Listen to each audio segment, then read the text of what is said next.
langsung ditanggapi.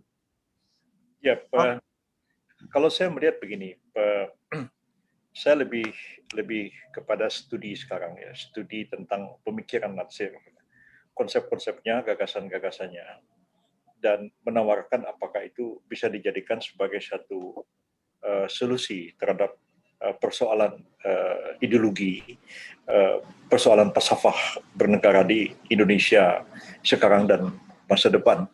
Ya, jadi saya berbicara pada dataran konsep seperti itu. Dia merupakan satu tawaran.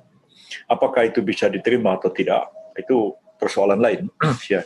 Tapi paling tidak ini sumbangan pemikiran di bidang filsafat dan di bidang ilmu politik, ya, menelaah pemikiran seseorang dan mencari garis relevansinya dengan persoalan yang ada di negara kita ini. Bagaimanapun sesudah 70 tahun lebih kita merdeka, atau perdebatan tentang esensi negara Republik Indonesia. Ada Hizbut Tahrir yang pikirannya seperti ini, ada yang mau model kelompok ya Pak Jokowi ini yang agak kejawa-jawaan begitu. Walaupun ini sebenarnya refleksi dari pemikiran-pemikiran yang juga terjadi di masa yang lalu. Dan pemikiran Pak Natsir itu kan sangat apresiasi kepada demokrasi, tidak pernah menganggap demokrasi haram begitu. Jadi kalau Maududi Said Kutub itu kan sudah jelas mengatakan an-nizam al-islami, an-nizam al-jahili begitu. Jadi kalau tidak Islam ya jahil. Pak Natsir tidak mengambil kutub kontras seperti itu, tapi justru mengadop pikiran-pikiran paling modern tentang bernegara dari mana saja, dan kemudian memilah-milah dan melihat situasi yang ada di Indonesia dan kemudian merumuskannya, dan itu dijadikan sebagai satu solusi untuk menyelesaikan persoalan-persoalan Indonesia. Jadi Pak Natsir bicara tentang partai ya, dan mengatakan bahwa kalau demokrasi itu sampai dikubur, ya, maka yang tegak berdiri di atas kuburan itu adalah nisan kediktatoran. Jadi Pak Natsir mengatakan sangat sulit membayangkan adanya demokrasi tanpa kehadiran partai-partai politik. Jadi seperti itu pemikiran beliau, dan memang beliau terlibat dalam partai itu dan tahu bahwa apabila kekuatan kita itu tidak full bisa membentuk satu pemerintahan sendiri, mau tidak mau kita harus berkoalisi dengan pihak yang lain. Dan Pak Natsir sudah menunjukkan bahwa politisi Islam melalui Masyumi pada waktu itu bisa bekerja sama dengan, ya tadi saya katakan Amir Syarifuddin yang agak kiri dan Kristen misalnya, bisa juga dengan kelompok PNI, PSI yang selalu bergantian bekerja sama dengan Masyumi.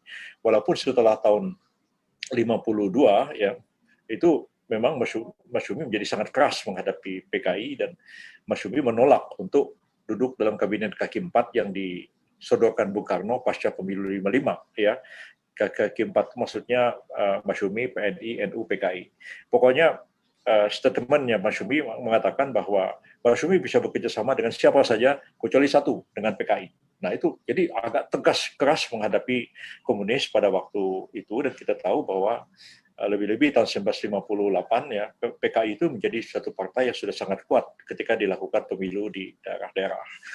Nah, jadi menurut saya sih sebenarnya ini warisan yang sangat penting bagi kita ya. Kita itu harus menerima kemajuan seperti ini. Pilihan-pilihan itu banyak ya. Jadi tidak bisa pilihan-pilihan itu difatwakan hitam putih halal atau haram. Nah, seperti yang tadi saya cerita pada waktu kabinet Amir Syarifuddin itu, pertanyaannya apakah masuk ke dalam kabinet Amir itu halal atau haram? Karena menghalalkan, mengharamkan itu dalam hal politik, pilihan politik, itu tidak semudah menghalalkan makanan misalnya. Ini babi haram, kalau rusa halal. Kalau ada babi rusa, bagaimana? Itu minta fatwa, karena nasnya tidak tegas. Bagaimana mau makan tapir misalnya? Tapir ini masuk babi atau masuk rusa? Nah, jadi ya hal-hal seperti itu. Tapi kalau kita sekarang kan sudah berbeda pandangan sedikit, beda pilihan, beda dukungan politik, itu sudah pecah, kemudian sudah mengkafirkan, sudah. Yang menurut saya makin hari makin ada ketidakdewasaan dalam politik ya. Pak Natsir itu tidak begitu orangnya. Sama Pak Lukman aja berdebat, sama saya pun kadang-kadang beda pendapat ya. Dengan temannya sendiri beda pendapat, tapi tidak pernah terus jadi pecah satu dengan yang lain. Ya, dengan Yusuf Wisono kritik sekali. Ya, saya satu hari pernah berdebat dengan almarhum Endar Saifuddin Ansari ya. Saya tanya, kenapa Pak Endang ini kok marah-marah terus sama saya? Ya, saudara itu pernah mengkritik Pak Natsir. Di mana? Saya bilang, di Kuala Lumpur, saya hadir di situ. Loh, saya bilang, ini, sebentar ya, saya bilang, saya ambil majalah Aliran Islam tahun 1954. Majalah Aliran Islam itu dipimpin oleh Kiai Haji Isa Ansari. Saya bilang, nih, ya, judulnya Natsir seorang filosof. Itu Pak Natsir dikulitin habis sama Isa Ansari. Dikatakan Pak Natsir itu lebih cocok jadi filosof daripada jadi ketua Masyumi. Seperti itu. Habis dikerjain itu. Saya bilang, jadi kalau Pak Endang tuh marah sama saya, gara-gara saya mengkritik Pak Natsir, maksudnya yang dimarahin itu ya almarhum Pak Isa Ansari, bapaknya sendiri kan begitu. Jadi apa namanya? Nah, setelah itu Pak Endang Saifuddin terdiam, ya. Mau ngomong apa lagi dia? Ini apa faktanya? Bapaknya sendiri mengkritik Pak Natsir habis-habisan pada waktu itu, sama Firdaus Ain, temannya pada waktu itu yang ketua apa ya nggak tahu, Front Anti Komunis, ya ingat saya. Nah jadi itu saya kira merupakan satu warisan yang berharga. Nah, mengenai pecah-pecah partai itu yang menurut saya sih sebenarnya tidak perlu itu terjadi ya. Kita itu bisa aja beda pendapat dengan orang, tapi kita membela dia ya. Anda tahu saya membela Hizbut Tahrir mati-matian, sampai ke Mahkamah Agung Hizbut Tahrir saya bela. Tapi saya bilang sama ketuanya itu, saya bilang ya, kalau soal khilafat ini ya, sedikit pun pikiran Hizbut Tahrir tentang khilafat itu nggak ada yang saya terima. Semua saya tolak. Ya, saya nggak setuju dengan pikiran Anda tentang khilafat itu. Ya, tapi saudara itu berhak untuk hidup di negara demokrasi Indonesia ini. Dan ketika Anda dibubarkan, maka saya wajib membela saudara. Nah, itu hubungan seperti ini. Itu saya ucapkan ketika saya menghadapi orang-orang PKI. Ya, pada tahun 2001 di Amsterdam, bukan di Den Haag ya. Semua orang-orang Mahid dan orang-orang PKI yang ada di Eropa itu dikumpulin di KBRI di Den Haag oleh Dubes Abdullah Irsan pada waktu itu. Macam-macam situ ngomong, termasuk orang sekampung saya, Subron Aidit, juga hadir di situ. Wah, jadi waktu itu saya bilang, Bapak, ya saya ini anak orang Muslim ini, secara ideologi kita ini nggak akan sampai akhirat, nggak akan ketemu. Tapi Bapak-bapak ini, warga negara Indonesia yang sekian lama tidak bisa pulang ke Indonesia, ya. Dan saya, walaupun saya anak orang Muslim, saya membela hak bapak-bapak sebagai warga negara bisa pulang ke Indonesia dengan syarat begini. Nah, jadi kita bisa beda pendapat seperti itu. Pak, dulu ada pengacara orang Masyumi, Pak Suroto Kartosudarmo, salah seorang guru yang ngajari saya jadi advokat. Pak Roto itu tahun 63 kalau salah, itu membela Kartosurio di pengadilan. Ya kalau bela Kartosurio ya wajar lah, orang Masyumi. Tapi di Mahmilub, dia membela orang-orang PKI. Si Pak, saya tanya, kenapa Bapak ini membela PKI ini? Ya, PKI itu musuh kita. Tapi kalau mereka dizolimi, ya kita wajib untuk membela orang-orang yang dizolimi, meskipun mereka itu PKI. Jadi, nah hal-hal seperti ini saya kira udah susah cari ketemu di zaman sekarang. Ya soal-soal kecil aja kemudian kita udah mencaci maki orang, partai kemudian pecah. Padahal tidak ada hal-hal yang ideologis fundamental, apalagi masalah akidah tuh nggak ada. Ya hanya perbedaan begitu-begitu aja. Saya kira nggak mengharuskan. Seperti tadi Pak Lukman mengatakan Pak Natsir tidak setuju dengan Rum Royon ya, karena kenapa Pak Rum berunding atas nama Soekarno Hatta yang pada waktu itu statusnya tawanan di Bangka, berunding di Kaliurang. Ya, jadi memang ada perbedaan pendapat, ya. Tapi kan mereka tidak terus memusuhi Muhammad Rum, tidak, ya. Bahkan semua akhirnya mengakui bahwa hasil daripada Rum Royon itu luar biasa, karena itulah mengakhiri konflik kita dengan Belanda, walaupun akhirnya ya kita membentuk RIS, ya. Tapi RIS itu kan nakal-nakalan semua, ya. RIS kita bentuk, yang penting kita dapat kedaulatan diakui diserahkan Belanda, PBB menyatakan RIS adalah anggota PBB, seluruh dunia mengakui kemerdekaan Indonesia. Belanda tinggal kita tendang aja satu hari, dan itu yang memang itu yang terjadi. Ya, jadi saya pikir orang-orang tua kita itu berpikir itu sangat taktis, politik, yang juga kadang-kadang sangat strategis langkah-langkah yang mereka lakukan. Nah, sekarang ini kan pikirannya fundamentalis semua. Jadi itu yang kadang-kadang nggak bisa membaca politik orang di lapangan. Ya politik di lapangan itu ya bisa beda dengan apa yang dipikirkan oleh orang yang berpikir dalam konsep yang agak fundamentalistik seperti itu. Itu ya, Prof. Ya. Ini sebelum kita tutup ada pertanyaan terakhir nih dari Bapak Unang Muksin. Silakan Bapak Unang. Nanti setelah itu izin bertanya Mas. Testimoni penutup dari masing-masing narasumber. Silakan Bapak Unang. Oke, makasih. Assalamualaikum warahmatullahi wabarakatuh. Sehat, Prof. Baik. Kayaknya udah ada di chat itu pertanyaannya, cuman hanya sedikit saja kaitan dengan wacana poros Islam di tahun 2024 ini mungkin nggak, Prof, bisa terwujud sesuai dengan cita-cita M. Natsir dahulu gitu. Ini hanya minta tanggapan aja, Prof. Makasih. Saya kira sulit sekali ya. Kalau saya sendiri ya, sebenarnya ngurusin partai itu kan bagi saya itu kan tanggung jawab, beban ya sebenarnya.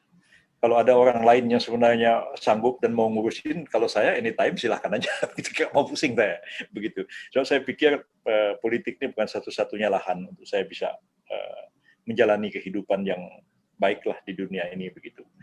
Tapi kan kadang-kadang ya sekarang kita lihat ya partai kita juga tambah banyak gitu. Jadi untuk menyatukan sulit ya. Padahal membina yang ada aja, mempertahankan yang ada aja sudah susahnya bukan main dia. PBB misalnya ya sudah 3 kali ikut pemilu nggak bisa lolos threshold yang oleh undang-undang begitu rupa secara nasional, walaupun di daerah-daerah masih bertahan. Ya P3 juga sudah ya lewat sedikit dari 4%. Nah, kalau tahun ini dinaikkan sampai 5 atau 6%, ya mungkin barangkali tinggal PKS barangkali yang bisa bertahan. Nah, tapi ya bagaimanalah semua ini. Kalau saya makanya saya menyambut baik kalau partai-partai itu ingin difusikan, ingin dikoalisikan. Nah, siapa yang jadi pemimpin, ya kalau saya persilahkan.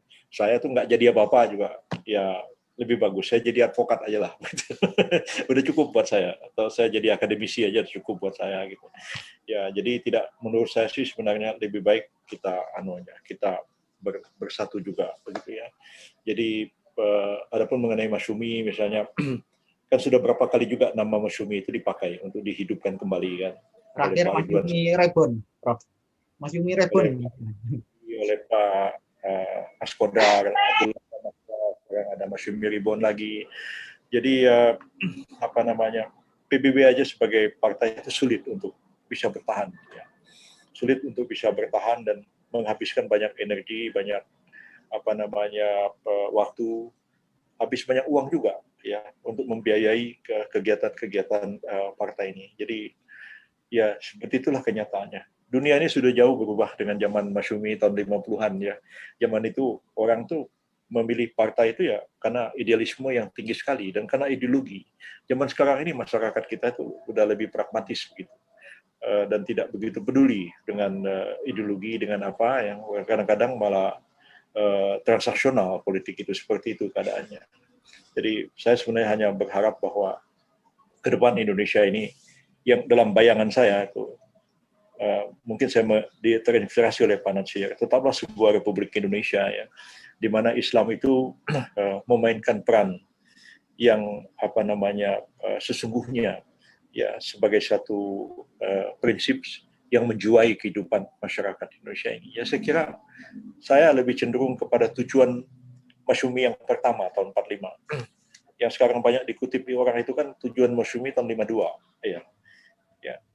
Tujuan Masyumi tahun 52 itu anggaran dasarnya itu cuma 12 pasal. Terus dikatakan tujuan Masyumi adalah menegakkan kedaulatan negara dan agama Islam. Nah, itu tujuannya. Kalau terlaksananya ajaran dan hukum Islam dalam kehidupan seorang masyarakat negara itu tahun 52 itu. Waktu awal berdirinya itu tujuan Masyumi adalah menegakkan kedaulatan negara dan agama Islam. Jadi bagaimana kedaulatan negara tegak, agama Islam juga tegak. Nah itulah. Itu yang diambil menjadi tujuan HMI pertama itu, Prof. Iya. Ya, yang 45 pertama juga itu. Ya. Ya. Saya dapat anggaran dasar Masyumi yang tahun 45 itu dimuat di Harian Kedaulatan Rakyat. Ya. Kedaulatan Rakyat tanggal 8 November tahun 45 disebut anggaran dasar Masyumi. Hanya 12 pasal. Ya. Jadi saya kira seperti itu.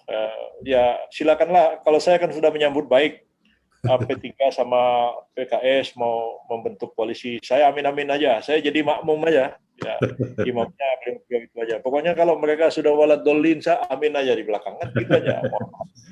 Kalau sudah walatulin masa ngomong yang lain kan aneh gitu. Ada